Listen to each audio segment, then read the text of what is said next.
Hello, I'm Jerry Waldman. I have been at Jewish Family Service most of the year since 1966, and in the end of the summer of 1986 I succeeded Irving Newdell as the Executive Director of Jewish Family and Children's Service, which I did until I retired in November of 2005. We were a very, very small agency.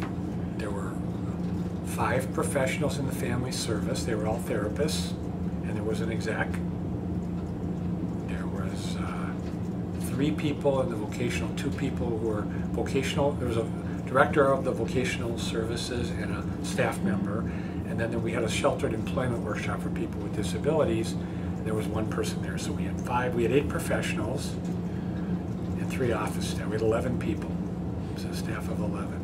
In 1972, we made a 5-year plan to grow the agency, to start a volunteer, over 5 years, to start a volunteer program, to start an older adult program, to start a family life education program, to start doing outreach programs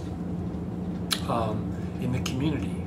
And I think that plan was the beginning of the change. And then we executed it. We began to execute some of that stuff over that 5-year period. So by the time we got from 73, when it was adopted, to 78, we had a volunteer coordinator, we had a family life education coordinator, we had an older adult program with, by 78, 3 or 4 staff. We were giving people rides to the doctors. We were doing assessments in their home. We were going to their homes. Everything used to be done in the office by appointment. Now we were going out there.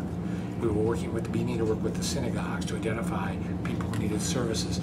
So, and then it evolved, over the years as we started programs for people with mental health issues, and then later developmental disability, people who needed those services. Another thing that increased our visibility tremendously in the Jewish community was the resettlement program in the 80s and the 90s. I mean, that involved a tremendous number of volunteers.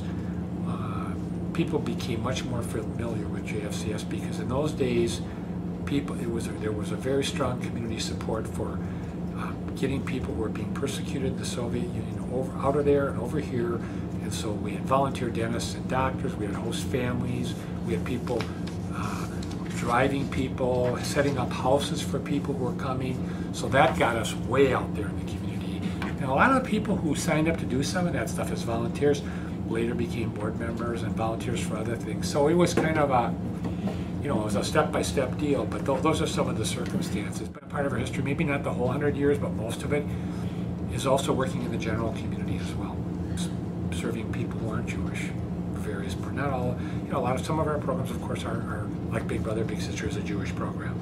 Inclusion's a Jewish program, but we have counseling and older adult. We have a lot of programs here where our doors are open to anybody. So being part of that larger community as well, which is kind of a Jewish thing, to help ourselves and help others, and that's always been a forefront. And that's partly why we were a charter member of United Way. I mean, since 1918. I mean, we've always had that thing of serving the community. When someone calls here for something, we want to make sure they leave feeling helped. Even if we don't have what they need, we want to make sure they leave here feeling. I called JFCS and they helped me.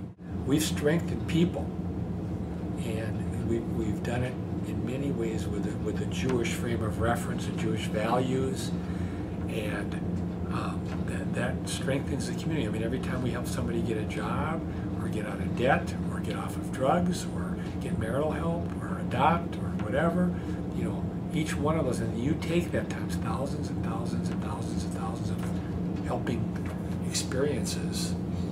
I mean, I don't know. I don't think it takes a genius to say we have a better community because of it.